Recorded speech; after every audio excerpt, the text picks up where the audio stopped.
नमस्कार, हमारे साथ इस वक्त स्टूडियो में खास मेहमान हैं हरियाणा के प्रभारी और राजस्थान के पूर्व पार्टी अध्यक्ष सतीश पूनिया जी। सतीश जी, बहुत बहुत स्वागत है आपका। जी धन्यवाद। सतीश जी, मैं हरियाणा के परिप्रेक्ष्य में आपसे बाद में बात करूंगा, लेकिन पहले जरा दिल्ली के बारे में बात कर लें। तो दिल्ली का किला फतेह करने के लिए इस बार क्या स्ट्रैटेजी है, क्या रणनीति है आपकी? देखिए, दिल्ली में एक तो सहूलियत ये है कि 10 बरस के आम आदमी के शासन से दिल्ली की जनता त्रस्त है, और इसलिए जो पॉलिटिक्स में एक चलती फिरती बात कही जाती है एंटी इनकम्बेंसी, वो एस्टेब्लिश है। और इस लिहाज से पहला कारक तो यही है कि लोग जनता उनको बदलना चाह रही है। दूसरा, हम अपनी खूबी पर सत्ता में आना चाह रहे हैं, और उसका कारण है कि दूसरे दलों के मुकाबले जो भारतीय जनता पार्टी की अपनी संगठन की जो ताकत है, जो मैं महसूस कर पा रहा हूँ पिछले कुछ वर्षों में, लेकिन इस बार दिल्ली में संगठनात्मक रूप से तैयारी अच्छी हुई है। बहुत नीचे तक, बूथ के लेवल तक कार्यकर्ताओं की पूरी फौज पूरे तरीके से जुटी हुई है। चुनाव आजकल एक तरीके की इंजीनियरिंग है, मैनेजमेंट है, स्ट्रेटजी का पार्ट है। तो जो हरियाणा और महाराष्ट्र से हमने सीखा, उनका एक कम्बिनेशन स्ट्रेटजी के नाते, मैनेजमेंट के नाते दिल्ली में और बेहतरीन तरीके से हम लोग कर रहे हैं।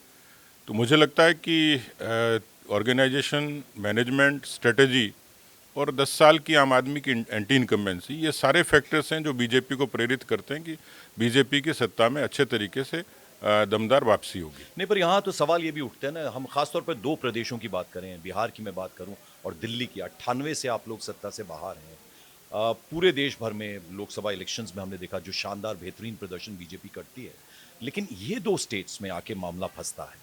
इसके पीछे क्या कारण आपको? देखिए, अब लोकसभा का आंकड़ा देखेंगे तो हम 7 की 7 लोकसभा सीट जीतते हैं। एनडीएमसी में हम अच्छा मुकाबला करते हैं, बहुत छोटे मार्जिन से हम लोग हारते हैं। लेकिन जहाँ तक विधानसभा का सवाल है, केजरीवाल के आम आदमी के आगमन के बाद में जो दिल्ली की जनता को चश्मा दिखाया कि हम एक करप्शन लेस दिल्ली बनाएंगे, प्रदूषण मुक्त दिल्ली बनाएंगे, रोजगार का, स्वास्थ्य का, शिक्षा का जो जितना भी आईना दिखाया, मुझे लगता है कि 10 सालों में उसका लेखा जोखा दिल्ली की जनता ने ठीक से कर लिया है। और इसलिए मैं इस बार भरोसे का कारण भी यही है कि जो मैं बार बार कह रहा हूँ कि एंटी इनकम्बेंसी ये बहुत ज़बरदस्त तरीके से है। इसलिए हम लोग कभी दिल्ली में सत्ता में भी रहे हैं। दिल्ली का जो आजकल जो नेचर है वो एक कॉस्मोपॉलिटन हो गया कि हर प्रदेश के दिल्ली में लोग नौकरी करते हैं, व्यापार करते हैं, रिहाइश करते हैं।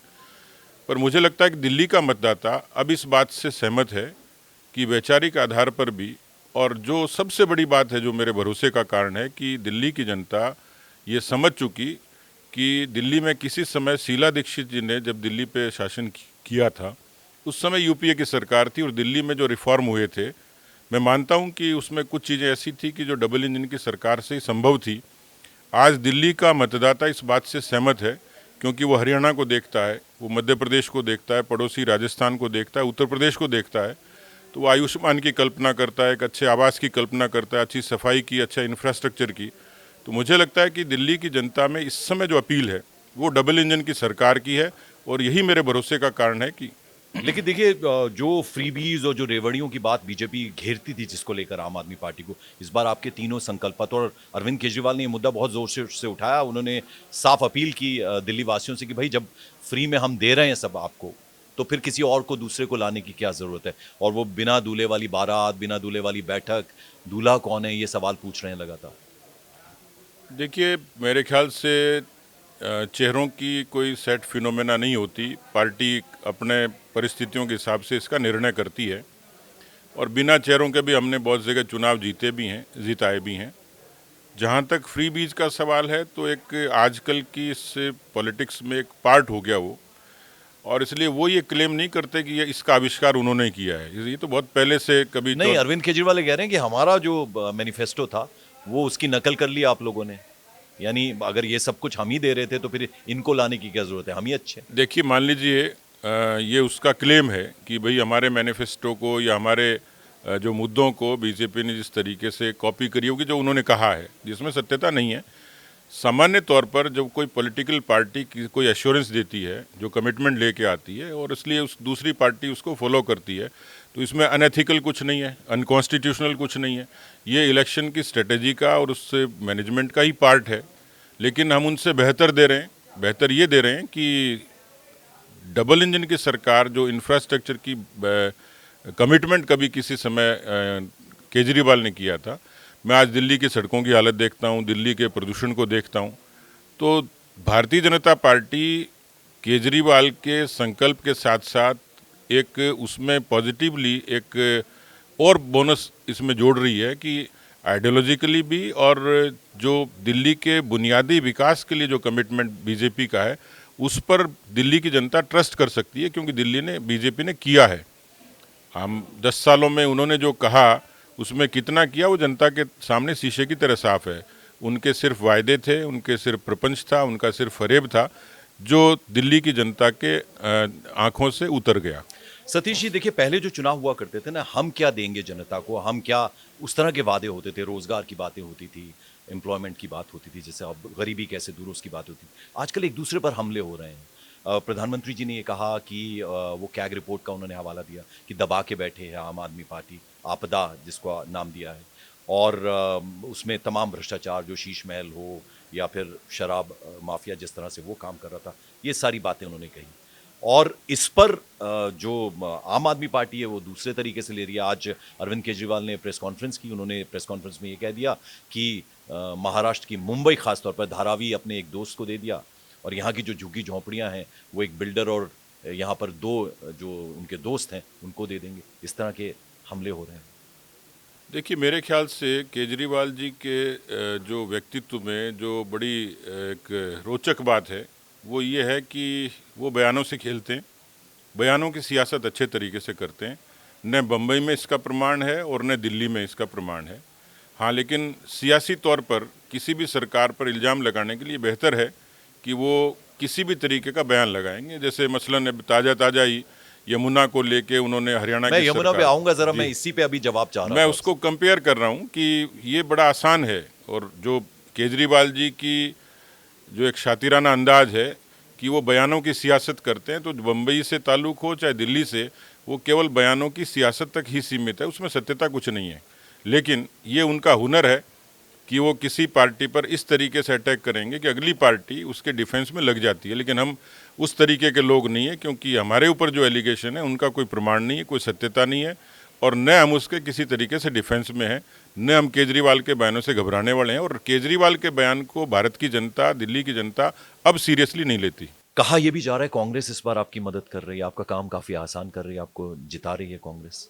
क्या, देखिए, मैंने पहले भी कहा कि हम अपनी खूबी से जीतना चाहते हैं और इसलिए हम लोग खुद सक्षम हैं। कांग्रेस का वैचारिक रूप से भी और जो राजनीतिक तौर पर भी हमारा जो विरोध है वो स्पष्ट ही है कि हम उनसे जिस तरीके की लड़ाई लड़ते हैं। लेकिन मैं समझता हूं कि दिल्ली में कभी वो सत्ता में थे, आज वो ये संघर्ष करते हैं कि जमानत बचाने के लिए, तो उनको नेक सलाह यही है कि उनको अच्छे से चुनाव लड़ना चाहिए, मजबूती से लड़ना चाहिए। हमारी मदद हो या नहीं हो, कम से कम खुद की मदद तो कर लें कि यहाँ कुछ सीटें जीतें, जमानतें बचाएं, अपनी पार्टी को फिर से खड़ा करें। मैं यदि कांग्रेस में होता तो इस बात की चिंता करता, पर कांग्रेस के लीडर इस बात की चिंता नहीं कर रहे हैं। इसलिए मेरी नेक सलाह है कि उनको दिल्ली का चुनाव अच्छे से लड़ना चाहिए। अभिभाषण हुआ राष्ट्रपति का, सोनिया गांधी ने बोला कि काफी लंबा भाषण था, थकी हुई नजर आ रही थी। राहुल गांधी ने तो यहां तक कह दिया कि बोरिंग था, बहुत ज्यादा रेपिटेटिव थी वो। तो राहुल गांधी बयान काफी बढ़ चढ़ कर देने लगे हैं आजकल। मेरे ख्याल से कांग्रेस पार्टी का जो मैं बड़े नेताओं का चरित्र देखता हूँ, एक तो उनमें सत्ता से बाहर होने की बौखलाहट है। कुछ भी बोलते हैं, कभी भी बोलते हैं, और बोलते बोलते वो संविधान, भारत का तिरंगा, वंदे मातरम, भारत माता से आते आते वो राष्ट्रपति जैसे पद की गरिमा के खिलाफ भी बोलते हैं। जो राहुल गांधी जी ने बोरिंग कहा या सोनिया गांधी ने पुअर लेडी कहा, ये कांग्रेस की मानसिकता को ही बताते हैं कि उनका शब्दों पे नियंत्रण नहीं है और उनके मन में जो है वो प्रकट करते हैं। और इसलिए इस तरीके की बात करके वो केवल यहाँ नहीं, विदेशों में भी ऐसा ही बोलते हैं, भारत के भीतर भी ऐसा ही बोलते हैं। ये बोलना ये स्पष्ट करता है कि वो संविधान के नाम का पाखंड करते हैं, ढोंग करते हैं। संवैधानिक व्यवस्था से निकले हुए किसी राष्ट्रपति का, वो किसी भी कम्युनिटी से हों, उनकी बॉडी लैंग्वेज कैसी हो, उनका शरीर कैसा ही हो, लेकिन जिस तरीके से उनका भाषण कैसा हो, और स्वाभाविक तौर पर राष्ट्रपतियों का जो भाषण होता है वो लंबा ही होता है, वो सरकार का एक तरफ से विजन डॉक्यूमेंट होता है, उसको एक्सप्रेस किया, उनमें ये धीरज होना चाहिए, पेशेंस होना चाहिए कि उनको ठीक से सुने और उस पर यदि कोई सार्थक आलोचना हो तो वो करें। लेकिन उन्होंने तो सीधे सीधे उस कुर्सी पर आलोचना की, उस व्यक्तित्व पर आलोचना की और जिस ढंग से की वो निंदनीय है। सतीश जी देखिए, मैं हरियाणा पे जाऊंगा क्योंकि प्रभारी आप वहां पर रहे हैं और जितनी शानदार जीत वहां आपकी पार्टी को हासिल हुई है, लेकिन अभी जरा दिल्ली की मैं बात कर लूं क्योंकि 14 इंपॉर्टेंट डिस्ट्रिक्ट्स जो हैं उनमें से एक जिले की जिम्मेदारी आपके ऊपर है। जी। तो जितना आप घूम रहे हैं, 5 तारीख नजदीक आने वाली है, कैसा देख रहे हैं आप दिल्ली का चुनाव, खासतौर पर बीजेपी के लिए? देखिए, मैं केवल जो बातें मैंने पहले कही हैं उसके इतर मैं ये बात कहूँगा कि ज़मीन पर घूमते घूमते कुछ चीज़ें नज़र आ जाती हैं और एक स्वाभाविक सी बात है कि जो जीत होती है वो एक दिन में, एक समय में नहीं होती, दूर से नज़र आ जाती है। मैं एक केवल पार्टी के कार्यकर्ता की तरह नहीं, एक लेमैन की तरह ये महसूस करता हूँ कि दिल्ली की जनता बदलाव चाहती है, नंबर 1।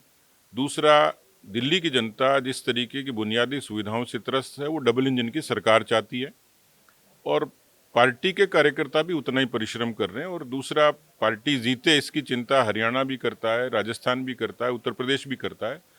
दिल्ली देश का दिल है और उस दिल की साम्यता डबल इंजन की सरकार में रहे ताकि हम लोग अच्छे तरीके से यहाँ काम कर पाएँ, एक अच्छा शासन दें, एक अच्छी मॉडल गवर्नमेंट यहाँ बताएं कि दिल्ली की जनता इतने बरसों तक त्रस्त है और बीजेपी ने ये दिया। तो सिंपली मैं महसूस करता हूँ कि हम लोग इस बार बहुमत की सरकार बनाएंगे, इतना मैं कह सकता हूँ। सतीश जी देखिए, ये सब तो ठीक है, लेकिन यमुना में जहर क्यों मिला रहे हैं आप? मुझे लगता है कि ये केजरीवाल के शब्दों का जहर है। ऐसा कह के उन्होंने हरियाणा की सरकार का, हरियाणा के ओबीसी मुख्यमंत्री का अपमान किया है। मैं जो अपनी चर्चा में जो आपको पहले कहा कि केजरीवाल शब्दों की सियासत करते हैं, उसमें शातिरपन उनका नज़र आता है कि अपने तरफ से एक बयान दिया और पार्टियां उसमें लग जाती हैं काउंटर करने में। लेकिन उनकी शातिराना अंदाज को हम समझ गए हैं। कतई सत्यता नहीं है। हरियाणा के मुख्यमंत्री नायब सैनी ने एक बार नहीं, 2-2 बार ये प्रूव कर दिया। ये उनकी लायबिलिटी थी कि यमुना साफ कैसे हो, यमुना दिल्ली साफ कैसे हो, प्रदूषण मुक्त कैसे हो। इसकी बजाय वो कुछ सार्थक करने की बजाय इस पर भी सियासत करते हैं। तो मुझे लगता है कि राजनीति में गिरावट तो आई है, लेकिन इतनी गिरावट आएगी कि केजरीवाल किसी सरकार पर, किसी व्यक्ति पर, किसी प्रदेश पर ये आरोप लगा दें कि जहर भेजा जा लेकिन रहा आपको है। पॉइंट क्यों प्रूव करना है? क्यों नायब सिंह सैनी जाकर आचमन कर रहे हैं? आज दोबारा से सुनने में आ रहा है कि दोबारा से घाट पर जाएंगे, फिर से यमुना का आचमन करेंगे। देखिए, दिल्ली की फिक्र केजरीवाल को करनी चाहिए, नायब सैनी हरियाणा की फिक्र करते हैं और ये प्रूव भी करते हैं कि हरियाणा की तरफ से उनके पास में साफ पानी आ रहा है। जो यहाँ डिसिल्टिंग होती है, जो पोल्यूशन है, वो दिल्ली की ही देन है, दिल्ली की जनता के बीच में वो दे रहे हैं। उसकी इंतजाम केजरीवाल को करना चाहिए था। अपनी गलती को छुपाने के लिए किसी दूसरे पर आरोप लगाना, मुझे लगता है कि ये सस्ती सी लोकप्रियता और एक घटिया सा आरोप। पानी साफ नहीं आ रहा तो हरियाणा जिम्मेदार, बाढ़ आ रही है तो हरियाणा जिम्मेदार, इस तरह के भी हमले होते हैं। मुझे लगता है कि ये जो जिस तरीके की बयानबाजी है, जो मैंने कहा कि इसके लिए शायद केजरीवाल जी को ओलंपिक का गोल्ड मेडल मिलना चाहिए कि बयानों से खेल के लोगों को भ्रमित कैसे करें। लेकिन दिल्ली की जनता इस बार भ्रमित नहीं होगी। चीफ इलेक्शन कमिश्नर ने 5 सवाल पूछे थे, उसका जवाब दिया है अरविंद केजरीवाल ने, लेकिन उससे पहले प्रेस कॉन्फ्रेंस वो करते हैं, पानी की बॉटल्स लेकर आते हैं, 3 अलग अलग किस्म का पानी वो लेकर आते हैं और फिर उन्होंने तो ये तक कह दिया कि जवाब मैंने दे दिया है, लेकिन मैं कुछ भी जवाब दूं वहां से तय है, मुझे मालूम है मुझे सजा मिलने वाली है। उन्होंने तो ये तक कह दिया चीफ इलेक्शन कमिश्नर के लिए कि वो उनका टेन्योर खत्म होने वाला, आगे उनको चुनाव लड़ना है, उसकी वो तैयारी कर रहे हैं, ये तक कह दिया उन्होंने। देखिए, ये हास्यास्पद सी बात है। चुनाव आयोग भारत की संवैधानिक संस्थाओं में से निकला हुआ एक उपक्रम है और उसने केवल ये नहीं, देश में अनेकों चुनाव कराए, निरपेक्ष तरीके से कराए। ये कैसे हो सकता है कि खारा खारा थू थू और मीठा मीठा गप गप, आज वो हार की हताशा से किसी को छोड़ ही नहीं रहे हैं। इलेक्शन कमीशन को नहीं बख्श रहे, हरियाणा को नहीं बख्श रहे। तो ये चीज़ प्रूव करती है कि वो ये लड़ाई हार चुके हैं और इसलिए उनको जो भी सामने नजर आएगा वो आरोप लगाएंगे और इनमें दम नहीं होगा। मुझे लगता है कि सर पे बाल कितने, इसका फैसला 8 तारीख को हो जाएगा। ठीक है सतीश जी, ये बताइए कि that entire election of Haryana, the entire country was thinking कुछ और, रिजल्ट जो थे, नतीजे थे, वो कुछ और थे। तो वो जो जादू की छड़ी आपने घुमाई है, ज़रा बताइए वो कैसे मुमकिन हुआ? क्योंकि हरियाणा में तमाम मीडिया की हम बात करें, इवन कि एक सर्किट हाउस बाकायदा बुक कर लिया गया था। हुड्डा साहब सीएम डिक्लेयर कर दिए गए थे, मंत्रिमंडल कैसा होगा, वो सब कुछ तय हो गया था और बीजेपी ने कमाल कर दिया और वो जादू की छड़ी आपने चलाई वहाँ। देखिए, मिरेकल्स हैपन्स, वो चमत्कार भी होते हैं, लेकिन चमत्कार के लिए उसके पीछे एक अच्छी रणनीति होती है, अच्छा प्रबंधन होता है, अच्छा प्रचार होता है। मुझे लगता है कि वो बहुत हवा में थे, जैसा आपने कहा बग्गी बुक करा ली। वो बग्गी को किराया दिया कि नहीं दिया पता नहीं, जलेबियाँ बन गई थी, लोगों ने खाई, टेंट का खर्चा किसी ने दिया, बैंड का खर्चा किसी ने दिया। लेकिन मुझे लगता है कि ये एक किस्म का अति आत्मविश्वास था कांग्रेस पार्टी का, हुड्डा जी का, कि उन्होंने ये मान ही लिया था, जैसे किसी कुंवारे आदमी की मंशा हो जाए कि शादी हो जाए, उस कल्पना में जीता है, इसलिए उसी तरीके से उनको मुख्यमंत्री कुर्सी सतीश जी दिख जरा रही खुल थी। के बताइए ना, आपकी अपनी पत्नी से बाकायदा डिस्कशन होती है? जो पॉलिटिकल आदमी होता है वो बहुत ज्यादा वक्त जो है उनका अपने सपोर्टर्स के साथ, अपने जितने भी बीजेपी के कार्यकर्ता हैं उनके साथ बीतता है, लेकिन घर भी वो लौटता है। तो एक आपको लग रहा था बड़ा चैलेंज है, क्योंकि एंटी इनकम्बेंसी बहुत बड़ा फैक्टर हो सकती थी हरियाणा में। तो क्या उनसे आपकी बात हुई, उनसे कुछ सलाह मशवरा हुआ?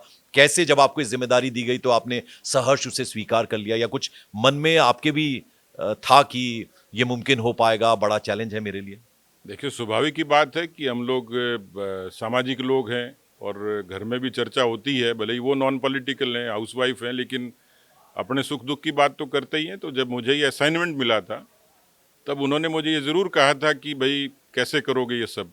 तो मैंने उनको एक सिर्फ निवेदन किया कि मुझे पार्टी ने जिम्मेवारी दी है, परिणाम क्या होगा इसकी मुझे परवाह नहीं, लेकिन मैं जाऊंगा, अपनी तरफ से सर्वश्रेष्ठ देने की कोशिश करूंगा।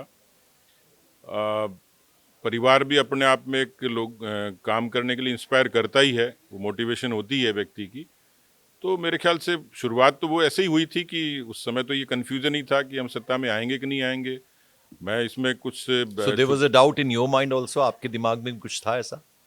मैं कमिटेड था, क्योंकि उससे पहले मैं लोकसभा के चुनाव में काम कर चुका था 22 दिन।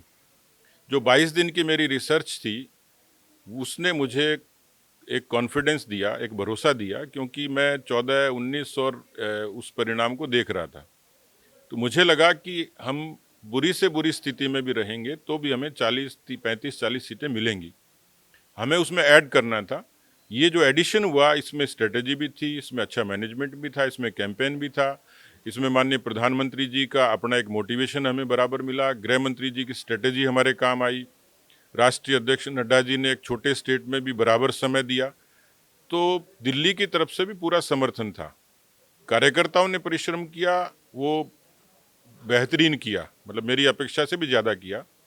वहाँ के लीडर्स ने अच्छे से कंट्रीब्यूट किया। और एक जो टीम, मान लीजिए आज क्रिकेट में भी हम जीतते हैं, तो जब टीम स्प्लिट होती है तो हम लोग जीतते हैं।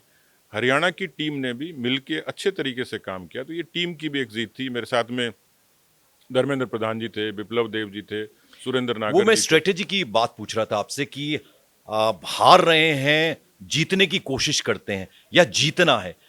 किस दिमाग के साथ वो चुनाव लड़ा जा रहा देखिए, है? शुरुआत तो ये हुई थी कि भाई एक डिफ़िकल्ट तो है, हरियाणा इतना आसान नहीं है, तो सभी जैसे आपने शुरुआत करी थी, सब लोग मानते भी थे, media, social media, political analyst, observers, तमाम लोग।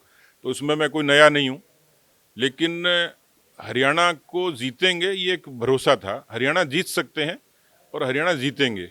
तो जीत सकने से शुरू हुआ, हरियाणा जीतेंगे इससे आगाज़ किया। तो हरियाणा मुश्किल नहीं था, हरियाणा गॉन केस नहीं था, जो प्रचारित था। वो केवल एक नेगेटिव, एक नैरेटिव हमारे खिलाफ था कि हरियाणा नहीं आ रहे। हरियाणा में इक्वल स्पेस था। जैसे हरियाणा में लोकसभा में जब हम लोग गए तो हमने 10 में से 5 सीटें जीती, पहले 10 थी। लोगों ने इसी को आधार बना लिया कि 5 सीटें हार गए, लेकिन हमने कहा हम 5 सीटें जीते हैं।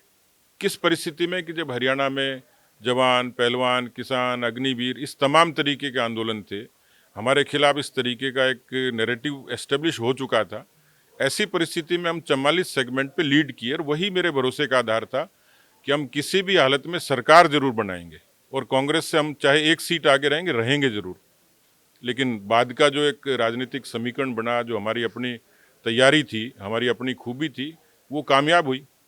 और जो दिल्ली इलेक्शंस में भी कहा जा रहा है, आम आदमी पार्टी ये हमेशा से कह रही है ये बात कि जितने बॉर्डर एरियाज हैं, हरियाणा से जो लगती हुई दिल्ली है, वहाँ जो जाट हैं खास तौर पर, वो उनके साथ नजर आ रहे हैं। इस पर आपका क्या टेक है? देखिए, लोकसभा और फिर हरियाणा की विधानसभा और अब दिल्ली की विधानसभा, मुझे लगता है कि एक बहुत अच्छे तरीके से जो किसान बिरादरी है, मैं केवल एक कौम की बात नहीं कर रहा, ओवरऑल जो, और उसका जो खास तौर पर मोदी सरकार ने जो डिलीवरी दी है उस पर लोगों का भरोसा है। और इसलिए मुझे लगता है कि दिल्ली का जो किसान समुदाय है वो अच्छे तरीके से बीजेपी को कास्ट करेगा।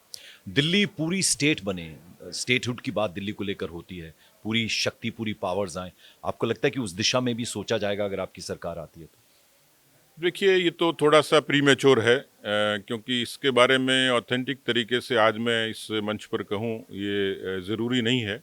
पर मुझे लगता है इंतज़ार करना चाहिए। इतना ज़रूर कह सकता हूँ कि दिल्ली को सम्मान भी मिलेगा और दिल्ली को सहूलियत भी मिलेगी और दिल्ली को विकास भी मिलेगा। चलिए, अब मैं दिल्ली से थोड़ा हटता हूँ। अब इसके बाद जो अगला चुनाव है वो बिहार में होना है। मैंने शुरुआत में ही आपसे डिस्कस किया था कि दो ऐसी स्टेट्स हैं जहाँ बीजेपी जितना होना चाहिए वो नहीं कर पा रही है। तो Bihar is another tough state, क्योंकि वहाँ जेडीयू के साथ मिलकर आपकी सरकार है, लेकिन अपनी अलग से पहचान बने बीजेपी की, उस दिशा में चुनाव लड़ेगी बीजेपी वहाँ? देखिए, हम कई बार स्टेट्स को नॉर्थ इंडिया के आइडियोलॉजिकल स्टेट से कंपेयर करते हैं। गुजरात से करेंगे, महाराष्ट्र से करेंगे, मध्य प्रदेश से करेंगे, राजस्थान से करेंगे, तो उसमें तो फर्क नजर आएगा। लेकिन एक अरसे के तक बीजेपी ने वहाँ संगठनात्मक तौर पर भी और राजनीतिक तौर पर भी इस जो राजनीतिक और सियासी समीकरण है उसके इतर अपनी एक जगह बनाई है। बीजेपी आज वहाँ एक स्थापित दल है, बीजेपी की अपनी फॉलोइंग है, बीजेपी का अपना एक आइडियोलॉजिकल वोट है और इसलिए बीजेपी अपने आप में ताकत है। लेकिन आज हम एक गठबंधन के साथ वहाँ काम कर रहे हैं। बीजेपी में ये भी खूबी है कि वो वैचारिक रूप से कहीं अपने बूते पर जीतती है या कहीं अलायंस में भी हम रेस्पेक्ट करके उस अलायंस को आगे ले जाते हैं। वाजपेयी जी के युग में इसकी शुरुआत हुई और मोदी जी ने उसको निभाया है। इसलिए अभी हम अलायंस में हैं। केंद्र क्या निर्णय करता है, कैसी परिस्थिति बनती है, उस पर मैं नहीं कह सकता, लेकिन मुझे लगता है कि बिहार की जनता जातियों के इतर भी देश में जो वैचारिक मुद्दे थे उनका जो समाधान हुआ, या मोदी सरकार से निकली हुई जो भी एक बुनियादी सुविधाओं की जो नीतियां थी, जनधन से लेके उज्ज्वला से लेके आयुष्मान से लेके आवास तक, इन तमाम नीतियों का लाभ बिहार की जनता को मिला है। बिहार में बदलाव आया है केंद्र के सहयोग से। तो मुझे लगता है कि बिहार की जनता भारतीय जनता पार्टी के प्रति एक स्थान रखती है। कुछ नारे ऐसे हैं जैसे बटेंगे तो कटेंगे, उससे निश्चित तौर पर फायदा हुआ आपकी पार्टी को, तो क्या लगता है वो नारा यहाँ पर भी दिल्ली में भी इस्तेमाल हुआ है? और साथ साथ ये भी जानना चाहेंगे आपसे, क्योंकि मैंने आपको बताया कि 14 जिले में से एक जिले की जिम्मेदारी आपके ऊपर भी है दिल्ली की। कौन कौन से ऐसे मुद्दे हैं आपको लगता है जिसको देखते हुए दिल्ली की जनता वोट करे? देखिए, दिल्ली में पहला मुद्दा तो है 10 साल की एंटी इनकम्बेंसी। जो वायदे किए गए उस पर केजरीवाल खरे नहीं उतरे। करप्शन फ्री दिल्ली की बात करी, उस पर खरे नहीं उतरे, उसी का शिकार खुद ही हो गए। पोल्यूशन को ख़त्म करने की बात की, दिल्ली देश का सबसे प्रदूषित शहर हो गया। मैं जब तक दिल्ली में आता था ल्यूटियंस में घूम के चला जाता था, लेकिन दिल्ली में विकासपुरी उत्तम नगर में जब जाता हूँ तो पता लगता है कि दिल्ली की बदहाली कैसी है। और इसलिए शिक्षा को लेके जो बड़े बड़े बातें कही बातें गई होती हैं, उस तरीके से, केवल वो सच्चाई क्या है? आईना था। सच्चाई कुछ नहीं है उसमें, बदहाली है। जो मोहल्ला क्लिनिक की बात की, न तो मोहल्ला है, न क्लिनिक है, न डॉक्टर है, न बीमार है। मुझे लगता है कि अब पूरे तरीके से 10 सालों में दिल्ली की जनता पूरे तरीके से त्रस्त हो गई। इसलिए चुनाव जीतने का समीकरण माने या हमारा एजेंडा माने या हमारा कमिटमेंट माने, वो यही है कि डबल इंजन की सरकार दिल्ली को सुविधाओं से लैस करेगी और पूरे तरीके से दिल्ली को विकसित करने का संकल्प लेके हम लोग चुनाव में गए हैं। हमें निश्चित ही सफलता मिलेगी। दिल्ली की जनता ने हमारे संकल्प पत्र पर भरोसा किया है क्योंकि उनका संकल्प वो देख चुके हैं। हम अपने पॉडकास्ट के आखिरी सेगमेंट में आ रहे हैं सतीश जी, तो अब मैं आपसे ये भी समझना चाहूंगा, जानना चाहूंगा। देखिए, आम आदमी पार्टी एक चेहरा है अरविंद केजरीवाल का। वो ये कहते भी अपनी प्रेस कॉन्फ्रेंस में, भाई दूल्हा कौन है उस पर ये कहा जाता है कि वो सीएम नहीं बनेंगे आपकी पार्टी की तरफ से। आपकी पार्टी का चेहरा कौन होगा, क्योंकि वर्सेस कौन, ये सीधे सीधे आम आदमी पार्टी पूछती है सवाल। देखिए, अब बहुत सारे कश्मीर से कन्याकुमारी तक चुनाव होते हैं, कच्छ से कामरूप तक चुनाव होते हैं। अनेक प्रदेशों की अलग फितरत होती है। पार्टियों का अपना प्रिविलेज भी है कि किस समय कौन फेस होगा।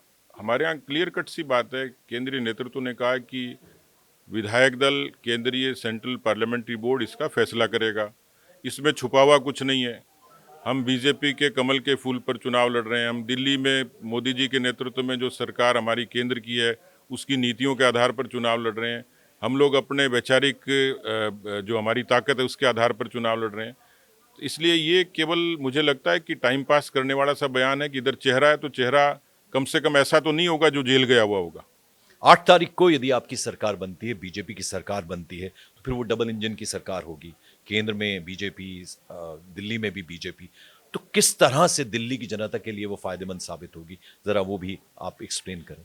अच्छा सवाल है आपका, क्योंकि ये सवाल मेरे मन में भी था, एक आम आदमी की तरह, एक कार्यकर्ता की तरह, एक सामान्य व्यक्ति की तरह, कि दिल्ली में जब इतनी सारी चुनौतियां हैं और बीजेपी लगभग 26-27 साल से सत्ता से बाहर है। किसी ज़माने में मदन लाल खुराना जी ने एक अच्छी शुरुआत यहाँ की, साहिब सिंह वर्मा जी रहे, इस तरीके के लीडर है जो दिल्ली के लिए समर्पित थे। तो दिल्ली का वो मिजाज बदला, परिस्थितियाँ बदली। सुषमा जी भी रही कुछ वक्त सुषमा जी रही कुछ समय। लेकिन मैं ये समझता हूँ कि उस समय भी हम कमिटेड थे, लेकिन अब तो क्योंकि दिल्ली का पूरा भूगोल, पूरा सामाजिक संरचना बदल गई है, ऐसे में चुनौतियाँ हैं। मेरे मन में भी था कि हम आम आदमी पार्टी की बदहाली से तंग हैं, लेकिन इन बदहाली से बीजेपी निजात कैसे दिलाएगी। मैंने किसी एक बड़े नेता से इस बात को साझा किया कि हमारे लिए बड़ा चैलेंज होगा, मान लीजिए हम सत्ता में आ गए। तो उन्होंने एक सिंपल सा जवाब दिया कि भाई दिल्ली में आज हमारी केंद्र में सरकार है, वो पर्याप्त रूप से सक्षम है कि जहाँ सड़क चाहिएगी वहाँ सड़क बनेगी, जहाँ पानी चाहिएगा पानी की सहूलियत करेंगे। प्रदूषण से लड़ने की बात है, दिल्ली के पास संसाधन है, हम उसका उपयोग करेंगे। यदि शिक्षा के तौर पर कुछ करना होगा तो करेंगे, स्वास्थ्य के लिए भी करेंगे, क्योंकि बहुत सारी चीज़ें तो ऐसी हैं जो सेंटर स्पॉन्सर्ड स्कीम्स हैं, वो ठीक से यदि दूसरे मिजाज की सरकार है तो लागू ही नहीं होती। आयुष्मान का लाभ आज दिल्ली की जनता को नहीं मिलता है, केजरीवाल दोषी हैं। हमारी सरकार होगी तो हम घर घर तक देंगे, दर दर तक देंगे। तो ऐसी बहुत सारी चीज़ें हैं जो केंद्र के पास अपना इस तरीके का एक ताकत होती है आर्थिक तौर पर, और मुझे लगता है कि ऐसी चुनौतियों के बीच में जब जीत के आएंगे तो हम उस संकल्प को और मजबूती से लागू करेंगे। सतीश जी देखिए, दिल से जवाब दीजिएगा। 2-3 मेरे आखिरी सवाल हैं। आप एक इंडिविजुअल भी हैं। मैं किसी भी बीजेपी लीडर से अगर बात करता हूं, देखिए बहुत ही मॉडेस्ट तरीके से वो ये जवाब देते हैं कि हम कर्मठ कार्यकर्ता हैं पार्टी के। जो शानदार काम आपने हरियाणा में एज प्रभारी किया, इतनी बेहतरीन जीत, अनएक्सपेक्टेड था, जैसा हमने बताया, सोशल मीडिया, जनता को भी लगता था, लेकिन वो सरप्राइज किया आपने, इतना बेहतरीन काम किया। रिवॉर्ड मिलना चाहिए, जैसा रिवॉर्ड मिलना चाहिए। एक वक्त तो आपका नाम भी राजस्थान के सीएम के तौर पर भी चला था, मुझे याद है। तो नहीं लगता आपको कि वो जो रिवॉर्ड मिलना चाहिए था वो नहीं मिला है? कुछ लालसा है मन में? देखिए, मैं आपके सवाल का बनावटी जवाब कतई नहीं दूंगा। मैं शुरुआत यहीं से करता हूं कि मैं तो बहुत सामान्य घर में पैदा हुआ, पार्टी ने मुझे अध्यक्ष बनाया, मेरे लिए बड़ी बात थी। आपने ही कहा सीएम के लिए नाम चला, तो नाम चलना भी बड़ी बात होती है। नाम उन्हीं का चलता है कि जिसमें कुव्वत होती है। परिस्थितियां अलग रही, जो भी चीज़ें रही होंगी, लेकिन क्रिकेट के पिछले जो मैच था उसमें रवि बिश्नोई ने 9 रन बनाए, वो जीत का बड़ा कारक था। रवि बिश्नोई को यश मिला कि नहीं मिला, लेकिन टीम जीती, टीम को कामयाबी मिली। तो मुझे लगता है कि मेरी पार्टी को कामयाबी मिले, उसमें मेरा कंट्रीब्यूशन हो, तो मैं इस बात से खुश हूं कि उस टीम का मैं हिस्सा हूं जिसने जीत दर्ज कराई। हरियाणा में जीते, टीम जीती, मैं उस टीम का हिस्सा था। इससे बड़ा पुरस्कार मेरे लिए नहीं हो सकता। बाकी चीज़ें मैंने ईश्वर पे और हमारे आलाकमान पर छोड़ दी। मेरा काम करते जाना है और मैं अपनी तरफ से पार्टी को सर्वश्रेष्ठ दूंगा। इसमें बनावट कुछ भी नहीं है, इसमें एम्बिशन कुछ भी नहीं है। पार्टी जब जो कहेगी वो मैं करने के लिए तैयार हूँ, उसमें मुझे आनंद मिलता सर, आखिर में एक एक लाइन के जवाब चाहिए मुझे पर्सनैलिटीज के ऊपर। मनोहर लाल खट्टर, जी, उनके बारे में बताइए। देखिए, मुझे लगता है कि 10 वर्षों में मनोहर लाल खट्टर जी ने, हरियाणा में एक मिथक था कि यहाँ पर्ची पे और खर्ची पे ही भर्ती होती है। मनोहर लाल जी का जो बड़ा अचीवमेंट है, हरियाणा को उस पर्ची और खर्ची की धारणा से बाहर निकालकर बिना पर्ची बिना खर्ची हजारों लोगों को नौकरियां दी। छोटे छोटे घरों को, सामान्य तबके को, एक नौजवान को नौकरी मिली जो उसका सपना होता है। मुझे लगता है बड़ा अचीवमेंट। नायब सिंह सैनी, नायब सैनी जितने सहज और सरल हैं, और जो एक मुख्यमंत्री से जो अपेक्षा की जाती है, और मैं तो कह सकता हूं कि वो जनता का मुख्यमंत्री है, जो हर वक्त जनता में रहता है, कार्यकर्ताओं के बीच में रहता है, और बहुत अच्छे तरीके से हरियाणा को उन्होंने एक स्टार्ट किया है। तो मुझे लगता है कि एक अच्छा लीडरशिप हरियाणा को मिली है। अरविंद केजरीवाल। अरविंद केजरीवाल तो देश में जितनी फिल्में बनी हैं, सीरीज 420, छलिया, अनाड़ी, फरेबी, जो टाइटल दिए जा सकते हैं, जो बॉलीवुड के टाइटल हैं, वो सब उन पर लागू होते हैं। मैंने अपने जीवन में इस तरीके का पाखंडी कभी नहीं देखा। वो कई बार हमारे राजस्थान में बहरूपिया भी होते हैं, रामलीलाओं में कई पात्र आते हैं, लेकिन मुझे लगता है ये सब पात्रों से ऊपर है। राहुल गांधी। राहुल गांधी उम्र में बड़े हैं, लेकिन मुझे लगता है कि राजनीतिक तौर पर उनको परिपक्व होने में और वक्त लगेगा। अमित शाह जी। अमित शाह जी के बारे में जो कहा जाता है कि वो आधुनिक भारत के चाणक्य हैं, वो उन पर लागू होती है। प्रधानमंत्री मोदी।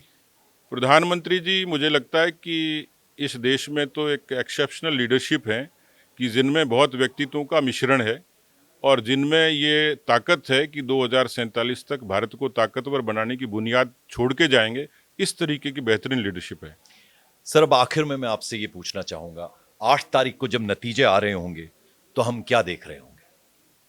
8 तारीख को नतीजे आएंगे, बीजेपी जीतेगी, जश्न होगा। वो जश्न आप देखिएगा, मैं आपको टेलीफोन करूंगा। कितनी सीटें आ रही हैं? मुझे लगता है कि हम लोग 50 से भी ऊपर सीटें जीतेंगे। चलिए, इसी नोट पर बहुत बहुत शुक्रिया सतीश पूनिया जी, आप हमारे स्टूडियो में पधारे। Thank you so much for coming. धन्यवाद।